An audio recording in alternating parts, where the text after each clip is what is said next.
দেশের ব্যাংকিং খাত নিয়ে এমনিতেই নানা সমালোচনা। বলা হয় অদূরদর্শী ও দীর্ঘমেয়াদী পরিকল্পনার অভাবে দিন দিন গ্রাহকদের আস্থা হারাচ্ছে এই সেক্টর। ব্যাংকিং খাতের এত সমালোচনার মধ্যে এবার নতুন করে আলোচনায় আসলো একযোগে ৩০ ব্যাংক এমডির যুক্তরাষ্ট্র সফর। কিন্তু কেন এই সফর? এই সফর ব্যাংকিং সেক্টরে কি সুফল বয়ে আনবে জানাচ্ছেন সহকর্মী ইমতিয়াজ আলম। খুব একটা ভালো সময় যাচ্ছে না বাংলাদেশ ব্যাংকিং খাতের। গ্রাহকদের অনাস্থা, ব্যাংকগুলোর দুর্বল হয়ে পড়া, সবল ব্যাংকের সাথে দুর্বল ব্যাংকের একীভূতকরণে হোঁচট খাওয়া, ডলারের বিপরীতে টাকার মূল্যমানের লাগামহীন অবনমন, সব মিলিয়ে ব্যাংকিং খাত এখন প্রতিদিনই সংবাদের শিরোনাম।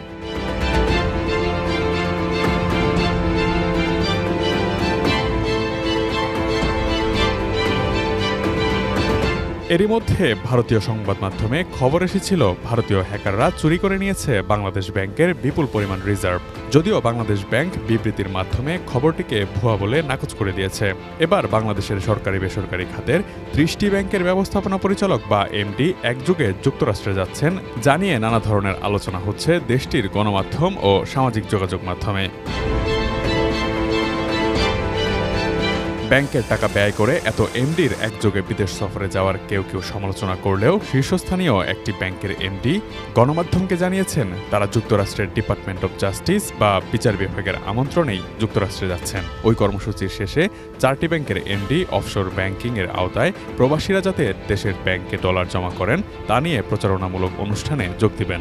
অফশোর ব্যাংকিং হচ্ছে ব্যাংক অ্যাকাউন্টের মালিকের নিজের দেশ ব্যতীত অন্য কোনো দেশের ব্যাংক অ্যাকাউন্টে টাকা রাখার পদ্ধতি। ট্যাক্স সুবিধা, সম্পদের নিরাপত্তা ও উচ্চ সুদ হারের জন্য অনেকেই এই পদ্ধতি অবলম্বন করে থাকেন। সানবিট সব দিবে সামাল। সানবিট ম্যাজিক প্রেস ডিশওয়াশিং এর মাথা ঘোরানো সলিউশন।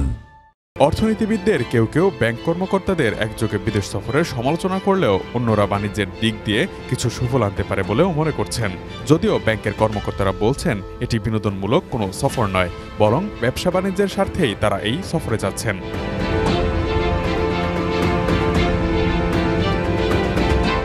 সিটি ব্যাংকের ব্যবস্থাপনা পরিচালক মাসরুর আরেফিন এমডিদের ব্যাংকের অর্থ ব্যয় করে একযোগে বিদেশ সফর নিয়ে প্রকাশিত খবরাখবরের জন্য ক্ষোভ ও উষ্মা প্রকাশ করেন। গণমাধ্যমকে তিনি বলেন, যুক্তরাষ্ট্র বাংলাদেশের ব্যাংকগুলোর সবচেয়ে বড় ট্রেড পার্টনার। তাদের anti money laundering, terrorist financing, trade based laundering, KYC, নিষেধাজ্ঞায় থাকা দেশগুলোর সঙ্গে ব্যবসার কানুন ইত্যাদি মেনেই আমরা ব্যাংকিং করি। আমেরিকার ডিপার্টমেন্ট অব জাস্টিসের ডাকে আমরা সেখানে যাচ্ছি।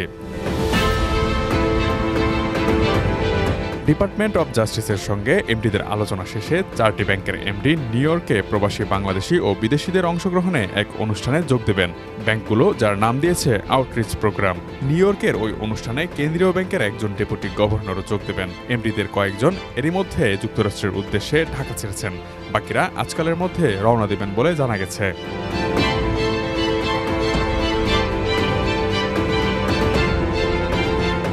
তবে চট্টগ্রাম বিশ্ববিদ্যালয়ের সাবেক অধ্যাপক অর্থনীতিবিদ ডক্টর মইনুল ইসলাম এমডিদের এই দল বেঁধে বিদেশ সফরের তীব্র সমালোচনা করেছেন। তার মতে, যেসব কাজে ওনারা যাচ্ছেন এর কোনোটার জন্যই এমডিদের দল বেঁধে যাওয়ার প্রয়োজনীয়তা নেই। সবসময় এমন ভালো কথা শুনি, সবই বেড়ানোর আয়োজন।